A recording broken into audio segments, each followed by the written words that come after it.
بسم الله الرحمن الرحيم. الحمد لله رب العالمين والصلاة والسلام على رسول الله. اللهم وفقنا لما تحبه وترضى. وبعد السلام عليكم ورحمة الله تعالى وبركاته. وبرنامج كاني محا سعودة إن ما أنت كسوق قاضنينو إن تلو أما تلبحين إيو ماركتاني وانو iyo naseexo aan u soo jeedinayno mid ka mid ah dhalinyarta ducaada ah ee Soomaaliyeed ama dhalinyarta culimada ah ee ka shaqeeya dacwada iyo khayrka faafintiisa arin naseexo ah oo aan isiri kulli meel wax contact ah maadaama aysan idin ka dhaxayna xiriir sida ugu mudan aad ugu gudbin kartaa waa inaad si public ah aad ugu soo jeediso dabcan mana ahan naqdin iyo radin midna waa naseexo iyo talo soo jeedin aan uga naseexaynayo marka arin aan isleeyahay waa laga fiican yahay sida darteed idinkan waxaan ka rajeynaa inaad gaarsiin doontaan waa sheekh la yiraahdo at social media aad uga taqaanaan oo aad ka caan uga ah la yiraahdo Daaci Mukhtaar Sheekh Daaci Mukhtaar Sheekh Daaci Mukhtaar intaan ka garanayo ama aan ka arkay waa nin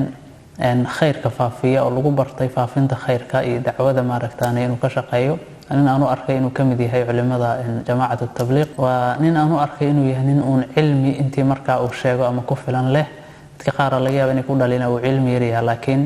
inaad cilmi yar tahay kaama hor istaagaysa inaad dadka khayrka u sheegto qofka bini aadamka ah oo qofka muslimka waxyaaba asaasiga laga doonayo kamid tahay in uu maaragtaanay dadka wixii wanaagsan uu sheego xaqa iyo sabarka dadka kula dardaarmo fi suurati al-asr ilaahi subhanahu wa ta'ala wuxuu ku dhaartay insaanku inay qasaaro ku sugan yihiin illa saddex sifo qofkii laga helo maahan qofkii ila alladina aamanu wa amilu salih ila alladina aamanu qofkii iimaan laga helo ilaahi rasuulka rumeeyay kuma filnee amal wanaagsan la yimid wa amilu salihat inta labada kuma filnee hadana ku daray dacwa laga rabaa mid saddexaad qofku waa inuu sabirka iyo xaqda kula dardaarmo marka inaad dadka khayrka u sheegto uma baahan inaad caalim noqoto marka anigoo intaas ba aaminsan oo intaas ba maaragtaanay ka arkay wadaadka hadana waxaan jeclaystay arin aan isleeyahay xoogaa fudayd yara u geeyay inaan kala taliyo marka idinkan inaad gaarsiidaan baan rajeynayaa oo si share gareysaan barnaamijka mawduucan arintaas aan kala talinayo waxay tahay waxaan arkay isagoo la doodaya Soomaali gaalowday oo marka dad afka Soomaaliga ku hadlaya hadana aan marka islaam ahayn oo dad malaaxido iyo Christian ba iskugu jiray isagoo la doodaya darteed waxa su'aasha aan isweydiiyay ay tahay Sheekh Daaci Mukhtaar ma yani mawaacid ba mise waa mutakallim dadka gaalada la doodi kara oo calanka islaamka difaaci kara oo qaadi kara calanka islaamka miya dabcan sidaad uga jawaabtaan idinka yeelaya laakiin aniga sidaan u arkay Sheekh Daaci Mukhtaar oo hadda aan xataa arkay sometimes iyada ilmo yar ay hadalkiisa icraabayaan oo laga yaabo xataa carabiyadiisa iyo ahadiista uu soo qaadanayo xitaa inuu khaladaad uu ka galo oo nin de xorow oo hadda cilmigiina baranaya waxna uu yaqaana waxna uu ka dhiman yihiin uu yahay in uu yiraahdo calanka islaamkan qaadaho difaaci iyadoo la ogyahay dadka calanka islaamka difaaca oo dadka la dooda oo gaalada la dooda mansilada inay joogaan la rabo iyadoo la ogyahay aniga in Daaci Mukhtaar oo kale ama Sheekh Daaci Mukhtaar oo kale uu qaado arintaas dabcan fudayd badan ay igala muuqda sababta aan sida u leeyahay waxay tahay horta waa maro qofka munaadirka ah gaal la doodayahay waxa uu xambaarsan yahay sumcadii iyo sharaftii iyo heybadii calanka islaamka uu xambaarsan yahay darteed wax kasto isaga ka khaldama ama su'aal kasto ka jawaabi waayo ama su'aal kasto ka meersado waxa weeyaan ama wax kasto laga tuhmo islaamka laga tuhmay su'aashii isaga uu ka gaabsado islaamka kama jawaabi kara loo arkaya idan qofka calankaas qaadaya oo calanka islaamka qaadaya qof difaaci kara inuu yahay laga maarmaan mid kale qofka gaal la doodayahay la budda an yakuna mutakalliman horta qof mutakallim dhameystiran oo de markaan leeyahay mutakallim dhameystiran waa inuu yahay qof caalimun lidiinihi horta diintiisa abqari ku amarka hore oo diintiisa looga warramay oo funuunta kala duwan diinta haday aan leeyahay tafsiirka iyo cilmiga quraanka haday aan leeyahay xadiiska haday aan leeyahay fiqiga haday aan leeyahay carabiyada nahwiga iyo balaaqi mantiqi waxa la midka taariikhdii aqeedadii iyo cilmul kalaam iyo maaragtaanay falsafadii waxa soo dhan qofka dhameystiran waa inuu yahay intaas waa inuu sii raacda hadana inuu yahay qof يعني diinta usuusha ay ku doodayaan dadka uu la doodayo xataa qof wax ka yaqaan waa inuu yahay oo waxyaabaha ay shubahaadka ay cuskanayaan qof la tacliiminayo oo information cusub loo sheegayo waa inuu san noqon qof waxa ay ku doodayaan dadka uu la doodayo xataa wax ka yaqaan waa inuu yahay oo haday xataa maadi physics iyo math xataa haday la galaan oo maaragtaanay qaacidooyinka Albert Einstein ee maaragtay special relativity space energy matter iyo time iyo waxa la midka xataa la galaan in xataa kala doodi karo inuu yahay oo dhinac kasta ka gacanta ay galiyaan la gali kara second yani mid kale waa inuu yahay qof abqari ah oo yani aad caqligiisu fadaan aad u dhug badan oo meesha uu adilada kala soo dhex baxayo ay aad u fogtahay oo dadka yani caadiga aysan keeni karayn qofku markuu mutakallim dhammaystiran oo noocaas uu yahay marka adilooyinka uu keenayo waxay noqdaan adilooyin mudhila oo gaalka jahwareeriya laana qofkan adiga xaqi ku taagan adiga markaad qof muslim islaamka difaacaya ata adiga xaqi ku taagan marka ta'siilinta xaqaaga aad ta'siilinayso hadaa tahay qof mutakallim adilooyinka aad isticmaalayso iyo informationka aad qofkan u gudbinayso yani adilooyinka uu ka helay informationska ka maqnaa warbixinada macluumaadka ka maqnaa adilooyinka uu ka helay adilooyin waaweyn waa inay noqdaan waxa laga yaabaa waxyaabo yaryar oo shubahaad yaryar oo aan badnayn inay cuskan yihiin waxyaabo yaryar iska soo tuurayaan oo laga yaabo inay agtooda wax weyn ka yihiin laakiin cinda al-islaam shubha yar iska ah kob yar lagu soo tuuray aan waxba dhaamin marka kobta yar ama shubhada yar lagu soo tuuray ay soo ridridayaan qofka mutakallimka ah adilooyinka uga jawaabayo buur uu ku dul dajiyo uga culusta yani jawaabaha uu ka bixinayo iska daaba shubhooyinkaas yararka ay soo tuurayaan in laga jawaabi waayo ama laga gaabsado Sheekh Daaci Mukhtaar yani dooda aan hadda dooda u dambaysan arkay su'aalaha ay soo tuurayaan shubhooyinka oo hadii yani qof mutakallim oo hela sufud uu ku burburin kari lahaa isagoo in badan oo kamid uu ka gaabsanay iska dhaafba inuu adilo weyn oo buur leh uu ku dul dajiyo oo yani wareerisa inuu ku dul dajiyo iska badaa yani su'aalihii ka gaabnaa ama su'aalihii shubahaadka ah ay soo tuureen xataa in badan oo kamid ah inuu ka gaabsadaan arkay waxa kamid ahaa gabarba weydiiyay adiga yaa ku abuuray dadan aaminsaneen alla jiro markaasay tiri aniga waxaan ku abuurmay oo ku sabays maqaab dabiici ilaahay yani hooyadii caloosheeda haddaad weydiido seed u samaysantan anna waxaan ku leeyahay see ilaahay u abuurmay ilaahay intee ka yimid horta aslan yani qofkaas waxay inkirsan tahay jiritaanka ilaahay adilooyinka caqliga ah ee tirada badnaa ee ilaahay jiritaankiisa lagu sugay ilaahay inuu yahay waajibul mawjuud inuu jiro ay waajib caqligu aqbalayo tahay hadii la raadiyo cid sii jirsiida iyo cid sii ahaysiida isaga la raadiyana wax caqligu diiday ka dhalanayo dowl iyo tasalsul waxa iska socda yaa isaga jirsiya kaasi yaa sii jirsiya kaasi yaa sii jir waxa iska socda caqligu diiday ka dhalanayaan ama wax iska daba wareega oo computerkan yaa abuur warqadan abuurtay warqadan yaa abuur qalinkan yaa abuur computerkan yaa abuur warqadan wax iska daba wareega caqliga uu san ogolayno labadaba baadil waa doorkii tasalsulka yani adilooyinka tirada badnaayo horta marka hore ilaahay jiritaankiisa lagu sugay sababtoo qofkan waxa idinka dhaxeeya caqliga biswa alla jiritaan alla ma wada aaminsanidin adaa aaminsanaydo ma aaminsan wax idinka dhaxeeyo isku fahmi kartaan caqliga ka jira idan wax caqligu aqbali karo oo lagu sugi karo boqolaal adilo caqligu aqbali karo lagu sugi karo alla jiritaankiisa jiray halkaas horta inta la isla soo maray ilaahay jiritaankiisa la soo sugo markaas kadib adiga yaa ku abuuray iyo janniya naar iyo waxa laga doodo qofkaas laakiin ilaahay jiritaankiisa qof inkirsan maxaa kale ka sokeeya laga doodi karayaa waxaad moodaa laakiin marka daacigu inuusan ka jawaabin waxaan keenayay waxaan u arkaa anigu inay maaragtay arintaas uu fudayd ku galay uusan wuxuu u diyaarsanay markaas aysan ahayn laakiin dadka mutakallimiinta ah u diyaarsanay aqoonteeda leh iska dhaaf shubahaadka sirarka lagu soo tuura inay ka jawaabi waayaan ama ka aamusaan adilada ay uga jawaabayaan waxay noqotaa adilla gaalka wareerisa oo caqligiisa tasqiirisa oo caqligiisa wareerisa fabuhita alladhi kafara wallahu la yahdi alqawm alkafirin nabi ibrahim wuxuu sameeyay markii uu nabruud la dooday adilo ayuu kaana nabi ibrahim uu ku sugay ilaahay jiritaankiisa rabbi alladhi yuhyi wa yumiit aniga rabbigay waa kan wax dila waxna noolaaya meeshii uu qaadan lahaay buu wuxuu yiri aniga wax waa dili karaa waxna waa nooleyn karaa laba nin oo u joogto soo qabto midna waa dilay midna waa daayay wuxuu yiri kan waan dilay kan waan daayay ana wixii waa umiit anna wax waa dilaa waxna waa nooleysoo ay kaasna وأشبه وحير مركا الله في رياء دلالة نبي موسى ونبي إبراهيم وكيني وحير لكن ضدك أجوغ مركا سالقيا بقى إني تشويش كلي كرت نبي إبراهيم وحن تشويش بقى ما هبيراتي أن وح لقلي كرو هذا لا لقلي كرو أنا هينو كان أدلك كوين كعلص وماذا حقود جيوري لسنينك عوري أن فإن الله يأتي بالشمس من المشرق فأتي بها من المغرب ربي جاي qorraxda waa kan xagga ka soo dhaliyay mashriq ka soo dhaliyay adigu ka kan maghrib ka soo dhalay qorraxda miyuu ka soo dhalin karaa fabuhita alladhi kafara wallahu la yahdi alqawm alkafirin yani dadka mutakallimiinta ah adilooyinka ay daliishanayaan gaalku uma babacdhigi karaay maadaama adigu xaq sugayda xaq ta'siilintiisu adilooyinka ka dhalanaya adilooyin gaalka wax badan oo ka maqnaa uu ku fahmaya noqonaysa mid kale waxyaabo adeegsadaan waxa kamid ah qofkan ay la doodayaan in aqligiisa ay tasqiiriyaan oo ay يعني أي تصيان قاب كوفكرية بقاب قفين وفكرتين سنين قاب عرورنما إنيته يقول نع سؤال وجواب هذا نع كلا فرين واحد ودريان ساد وفكرية دتك وين بقوم فكران به jirta hadda ka warqiso mid ka mid ah boqoradii muluku Room boqoradii dawladii Room ama Byzantiiniyada ee Qusntiin fadhigeedu ahaa ama Istanbul magaalada hadda aan naqaanay oo Turki ayaa wuxuu la dooday mid ka mid ah culimada islaamka ugu waaweynaa xagga cilmiga kalaamka marka la yiraahdo ama culimada islaamka kii ugu weynaa wadaan la dhihi karin sheekhi weynaa Al-Qaadi Abu Bakr al-Baqillani ninkaas boqorka ee maaragtaanay muluku Room kamid ah qaysaradii Room xukumaysa kamid ah ayaa wuxuu fariin u soo diray boqoradii islaamka mid ka mid ah oo dawladii Cabaasiyada dawladii ka hoos talinayay mid ka mid ah hogaaminaya la oran jiray Cabd Dawla al-Buwayhi dawladii buwayhiinta mu'assisiinteeda ayuu ka mid ahaa ninkaas wuxuu fariin u soo diray inuu u soo diro culimada islaamka qaar ka mid ah si uu su'aalo u weydiiyo marka waa la iswareystay waxa la yiriyaan u dirnaa oo islaamka calankiisa qaadi karay automatic waxa la isla gartay in nin ka mudan Al-Qaadi Abu Bakr al-Baqillani inuu san jirin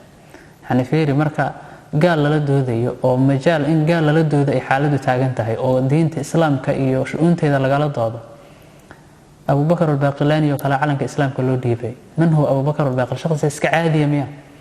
Abu Bakr al-Baqillani culimadu waxay ku laqbiyeen ay naanaystiisa ahayd sayfu sunna wa lisaanul umma ummadda islaamka ama sunnada seeftii lagu difaacay inuu ahaa arabkii islaamka ama afhayaanka islaamkana inuu ahaa meesha yani culimadu ay gaarsiinayeen culimadii ka dambeeyay oo dhan isaga waxay u qireen inuu ahay afdalul mutakallimiin yani mutakallimiinta culimada mutakallimiinta cilmul kalaam inuu ahay dadka ugu sareeya haduusan ba ahayn kan koobaad marka xataa culimada amaanay waxa kamid ahay al-Imam Ibn Taymiyyah rahmatullahi alayhi culimadaas oo dhan way amaanayaan waxay u qirayaan inuu ahay ninkii ugu wanaagsanaa mutakallimiinta marka ninkaas oo kala calanka islaamka loo dhiibay markii ay dawona mudnaa oo markaas maaragtaanay xataa markii ay doodii ay maaro u waayeen nasaaradii ula dooday markay maaro u waayeen ruubaantoodii inta shireen ay dhahaan ninkan muujeedaan degdegna looga xiriyo hadii kala diinteenu naga fidnaynay marka wuu baxay wuxuu tagay Qusntiin qasrigii boqortooyada lagu soo dhaweeyay markii la soo dhaweynaya waxa la yiri ninkii boqorka ahay maadaama uu fahmay ninkan inuu yahay nin islaamka aad dhexdiisa aad looga sharfo nin duu sha'nin cadiiman ah wuxuu jecelaystay in qaabka laazim uu ku qasbo qaabka madaxda loogu yimaado inuu ugu yimaado oosan yani iska weynaysin qaabka madaxda loogu yimaado wuxuu yiri ilaa ninka waa in marka uu iimaanayo madaxa ii raariciyo laakiin yani qof sheekh islaamana kama suurtoodo inuu sidaas sameeyo marka uu ogyahay inuusan ka yeelayn albaabadii laga soo galay mid kamid ah uu yareeyay la xooga oo albaab oo maaragtay marka la galayo in la foorarsado ay qasab tahay albaabadii intii waaweynada la xiray mid yar oo xoolaha laga soo galay malaha kaas oo furaa la yiri kan ka soo galay asna carshigiisa baa loo qaaday kursigiisa albaabkii loo hordhigay marka wuxuu rabaa markuu soo galayo inuu asagoo fooraro oo madaxiisa hoos jiro ila albaabka kugu qasbayana foorarsatay inuu u soo galo asna intaas uu takabburkiisa iyo maaragtaanay iyo qabkiisa inta ku ilaashado marka sheekhu hore ka fahmay baa la yiri markuu albaabkiiba soo istaagay meeshaan in dhagari ku hoos jirto albaabada kale waxa loo xiriyay kan loo furay sababta loo furay inay tahay in foorarka lagu qasbo asagoo fooraro in xina sameeynayo uu galo boqorka laakiin muxuu sameeyay within 1 second wuxuu soo saaray la yiri xal يعني كارتدي لو دغاي اما يعني dhagartii isaga loo maleegay xal yani ku dabagediyay isla markii ninkii boqorkii gaalka ay ku dabagediyay علي markuu albaabkii saa u soo istaagay waa kala wareegay waa foorarsaday isagoo fooraro oo dabadaba u socda meeshii la rabay inuu madax u galo dabadaba isagoo u socdo albaabkii galaa la yiri asoo dabadaba u socdo ku tagay boqorkii la awla kursiga u horiyay imagine yani ninkii boqorka ahaayo sugay iyadoo madax loo fooraro saas leeyahay in loo soo galo iyadoo dabadaba loo socdo loo galay dabadii wajiga laga saaray yani nin boqor ah oo madaxa loo hoos mari jiray daba la soo aadiyay xanaanka uu dareemi karo hadi ula yaabin waa arkay ninkan la gaadi karo inuu san ahayn marka dooda dhex martay aad u dheer oo maalmo socota la yiri waxyaabaha marka sheekhu uu dadkaas yani gaaladaas oo yani ku muddo waxiyo aqligoodii ku wareeriyay waxyaabaha laga qoro waxa kamid aha waxa la weydiiyay la yiri markuu yani munaadarada bilaabatay waxa weydiiyay la yiri nabigeena ka waran wuxuu damca la yiri inuu tuso ninka ay nabiga u aaminsan yihiin inuu san nabi ahay markaas uu nabigeena ka waran horta ma dagaalami jira ha uu dagaalami jira markaas uu yiri ma awaailka muqaddamadu ka dagaalami jiray ma ciidanka oo ciidan iska horumari jira markaas uu yiri asaga ugu horeeyay jira ciidanka markaasuu yiri ma guuleysan jira hawa guuleysan jira ma guul dareysan jira hawa guul dareysan jira marmarna markaasuu yiri cajiib annabiyun wa yuhzamu nabi waayad leedahay warwana guul dareysa sidee ku dhacda nabi waa ilaahay rasuulkiisa sidoo ku guul dareysan kara markaasuu jawaab wuxuu siiyay tusinaysa aqliga ku fakiray inuu yaani nabi uu san guul dareysan karan aqli saqiir inuu yahay wuxuu yiri asagana su'aal buu weydiiyay wuxuu yiri an asuliba ciisa horta ciisa ma la salbiyo ma la daldalay ciisa suuraha nacam asuri allah wa yuslim ilaah waa yad aaminsantahu waa la salbiyana walaal bal imagine aqliga aad ku keentay ilaah baa la daldali karaa لا أيوة إله بيو أمسي نبي عيسى إله بل دلدلي كراه إله إن ما يلا دلدلي ولا سلبي نبي أنبياء دي إلهي كم إذا الله ما مرمرك قارد يعني لقى ما يقول لي سكره عقلي وهو فكري كرا عقلي عرور بينه وحوي دي نبي عيسى مركا يعني عيسى يقول إله بيو أمسي هنا إلهي إنه وحور مركي لسلبينا يوم ماشى لقوا سلبينا وإيمانه ما أوجا إلا سلبي دونه اسمه أوجي كسوري لعل إنه أوجا إنه سن أوجي ما حد جيدا أسورة هدي وسن أوجين هرتا إله ما هين ويل إلهنا ما هين ورتاس هدو سن بأوجين ماشى مغرب وكحو إلهنا لما ده كرويل إلهنا لما ده كرويل هرتا بشر عادي هو وأنا سيدا دي آمن سنة بشر عادي هو وحور هدي أوجينا حكيم ما هين ليس حكيما صابته حكمة ما أهنور قفك يعني سنة إلهينا سنة رباني كان كمان مد أهمبا قفكو مال دغري أطال إنه ابتلاء مشقه مالي ugu horeeyay inuu dalaq yira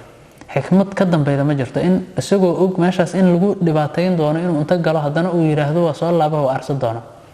xikmadaha aad ka sheegi kartaan ma jira wuxuu weydiiyay mid kamid ah ruhbaantii boqorka la jooga su'aal weydiiyay aniga diinteena hal meel ayaan fahmi laahay bal ifahamsi maxay tahay wuxuu yiri diinteena inay tahay diinun cunsuriyan oo arkay oo aad dad cunsuriyan tihiin maxaa dhacay wuxuu yiri gabdhaha nasaarada iyo gabdhaha yahuudda wad guursan kartaan oo diinteena waa idin ogosha laakiin adinka gabdhihiina in la guursado labadaas ay guursadaan diinteena ma ogolo markaysan cunsuriyadahan in aad inaga naga guursataan idinkuna idinka guursan weeyna markaas cunsuriyad ma aha cadaalad cajiib yani qaabka ay sida ay u fakarayaan ba meesha ay ka fakarayaan ba inaysan jirin oo tusinayo oo qaabka ay u fakarayaan ba qaab de sabab aysan ahayn wuxuu yiri anaga waxaan rumaynay buu yiri nabi Muuse calayhi salaam risaaladiisii iyo nabinimadiisii diintiisii baan rumaynay ilaahay wuxuu noo baneeyay noo ogolaaday cid kasta oo u nisba sheegata diintii nabi Muuse inaan maaragtaani aan ka guursan sidoo kale nabi Ciise aan rumaynay cid kasta ee nabi Ciise diintiisii u nisba sheegata inaan ka guursana ilaahay noo ogolaa laakiin idinku nabi Maxamed iyo diinteena ma aadna rumaynay wuxuu raad inkirteen marka ma cunsuriyad ba mise waa cadaalad haddaad diinteena rumayn lahaydeen oo nabigeena rumayn lahaydeen dee waa iska guursan lahayd maxaaba noo dhaxayn lahayd farqiga noo dhaxayn lahayd muxuu yahay marka qaabka uu ka jawaabay su'aalaha waxay aad ugu wareereen markay la yaabeen ninkan in loo tabarheri karo inuusan ahayn waxay u raadiyeen ninkii raahib ugu weynaa ama badariiqi ugu weynaa baa waxa la yiri loo keenay marka yani ninkaas oo kale marka la keenayna dee waa in ihtifaal loo dhigo meel marka xaflad weyn loo dhigay waa la keenay markaas uu nabdaystay ninkii su'aalihi ugu horeeyay ku bilaabay wuu kayfa xaaluka wa xaalul ahli wal awlaad sidaatahay eelka iyo ilmihi ka waran waa og yahay badriiqyada ama nimankan ruhbaanta waaweyn ee nasaarada inaysan guursan ilmana dhalo ma guursan ba iskala weyn yihiin waa waxay aaminsan yihiin inay ka nasahan yihiin inay guursadaan markaasuu boqorkii xanaaqo yiri maxaad ku hadlay maalintan alam taclam anna ruhbaana la yatazawajuna wa la yanjibuna al-atfal miyadan ogeyn in ruhbaanteenu ay ka sharaf iyo qiimo badan ka nasahan yihiin inay ilmo dhalaan inay guursadaan ilmo dhalaan markaasuu tabban lakum lama taqaluun adinka iyo waxa aad ku fakaraydaan ba Allah halaago wuxuu yiri waxaad ruhbaantiina ka nasahaydaan uu yiri tunazihuna ruhbaanakum an az-zawaj wal injab ruhbaantiina waxaad ka nasahaydaan inay guursadaan ilmo dhalaan oo aad leedihiin uu ka sharaf iyo qiimo badan yihiin rabbigiina idin abuurta weynayna waxaad ku tuhmaysaan oo ku sheegaysaan inuu Maryamo guursado Ciise ka dhalay waxa aad ruhbaantiina ka ilaalinaysaan rabbigiina aad u quureysaan yani dad aqli leh oo fikriya balanaadna ahay markay waxa la yiri maar u waayay ninkii raahibka ahay oo weynaana oo ka qoosay waxa la yiri inta ninkii boqorka ahay hoos u la shiro wiilay ninka muujeeda si degdeg ah hadaan wadanka uga saarin waxa uu rabo si maaragtaanay ninka uu ka yimid boqorka uu ka yimid hadiyo ugu dhiib si degdeg ah wadanka uga saar hadii kala diinteenu naga fidnaynayo yani dadka mutakallimiinta ahi hadii ay u tafaxaytaan inay gaalada la doodaan sida ay adilooyinkooda baadilka iyo ay ugu ciyaarayeen u baabi'inayeen marka waxaan leeyahay Sheekh Daaci Mukhtaar majaalkan in gaal la doodo hadii ay tahay wax sahlan ma ahan waxaan aan rajaynayaa kugula talinayaa sheekh dadka ehelka u ah oo munaasabka u ah waan isleenahay dadkan fannigan si fiican bay u garanayaan waa ku difaaci karaan islaamka inaan maaragtaan iska horumarino aan dirsano oo aanan inagu fudayd ku galin marka intaasan kugula talinayaa allahna xifdiyo sheekh dhamaanteen allah in xifdiyo intaas ayaan ku soo koobay assalamu alaykum wa rahmatullahi ta'ala wa barakatuh